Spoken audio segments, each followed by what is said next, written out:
भगवान श्री कृष्ण के जन्म को लेकर लोगों के मन में शंकाएं व्याप्त रहती हैं, लेकिन भगवान श्री कृष्ण का जो जन्म है वह कब हुआ और कैसे हुआ वह हम आपको ज्योतिषी से बताते हैं। ज्योतिषी ने बताया कि भगवान श्री कृष्ण का जन्म रात्र 11:45 पर हुआ और रोहिणी नक्षत्र में हुआ और कहा जाता है कि अष्टमी के दिन भगवान श्री कृष्ण ने जन्म लिया था। वसुदेव और देवकी उनके माता पिता ने सबसे पहले उनकी जन्माष्टमी को मनाया था। उनके मन में बेहद ही खुशी थी। आइए जानते हैं कि ज्योतिषी क्या कहते हैं इस पूरे प्रकरण को लेकर। ज्योतिषियों का कहना है कि अष्टमी के दिन और रोहिणी नक्षत्र में 11:45 पर भगवान श्री कृष्ण ने जन्म लिया था और यह शंका लोगों के मन से दूर करने के लिए आज उन्होंने रहस्यों से पर्दा उठाए हैं। और ये जन्माष्टमी सबसे पहले किसने मनाई थी और 12 बजे कान्हा का जन्म की बात सच है या झूठ? देखिए, ये घटना है भगवान श्री कृष्ण का जन्मोत्सव मनाया जाता है और ये जन्मोत्सव बहुत लंबा चला।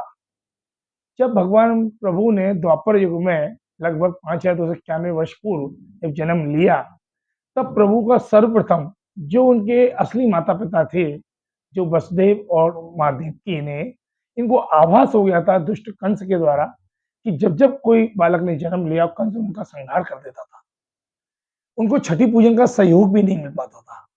तो पूर्व में जब ऐसा आभास हुआ तो भगवान वसुदेव और देवकी ने एक दिन पूर्व ही छठी महोत्सव ठाकुर जी का मनाया।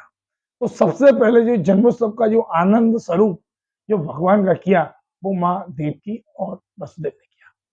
दूसरी बार जब वसुदेव जी ने प्रभु को गोकुल में पहुंचाया और गोकुल में सुरक्षित पहुंच चुके, तब दूसरे नंद महोत्सव के रूप में जो ये गोपियों के संग में नंद बाबा ने नंद महोत्सव मनाया।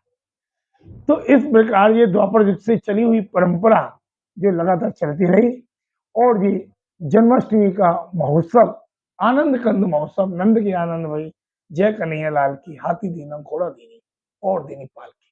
क्योंकि नंद बाबा के भी कोई संतान नहीं थी और जब उनकी संतान की उत्पत्ति हुई तो उनने 16,000 गायों का दान किया, जिसको हम गौदान बोलते हैं। कायक वाचक मानसिक सकल दोष परियार्थम और इदम पुत्र जन्म प्राप्ति निमित्त गौदानम महं करिष्ये, गौ का दान किया गया। अब रही जन्माष्टमी का जो समय काल है वो यहां बताना बहुत ही अति आवश्यक है। प्रभु का जो जन्म हुआ है वो द्वापर युग में लगभग रात्रि 11:45 पर हुआ है जन्म। ये मुख्य उनकी उस समय सूर्य घड़ी और चंद्र घड़ी देखी जाती थी। आज भी आप देखेंगे हमारे वल्लभ कुल संप्रदाय के जितने भी समस्त मंदिर देवालय हैं वहां घड़ी मिलान होता है। 4 जागरण होते हैं रात्रि में। जब प्रभु का जन्म होता है उससे पूर्व यानी कि शयन काल की सेवा चली जाती है। उसके बाद जब जागरण के दर्शन होते हैं, उसमें पहले जागरण, दूसरे जागरण, तीसरे जागरण और चौथे जब जागरण का समय आता है उस समय का समय होता है रात्रि 11:45 और उस समय प्रभु का जन्म होता है, जन्म उत्सव मनाया जाता है। 11:45 को लेते लेते लोग उसको 12 रूप कहने लगे क्योंकि अर्धरात्रि में जन्म हुआ था। वैसे मुख्य जो समय है इसका वो 11:45 का मुख्य समय।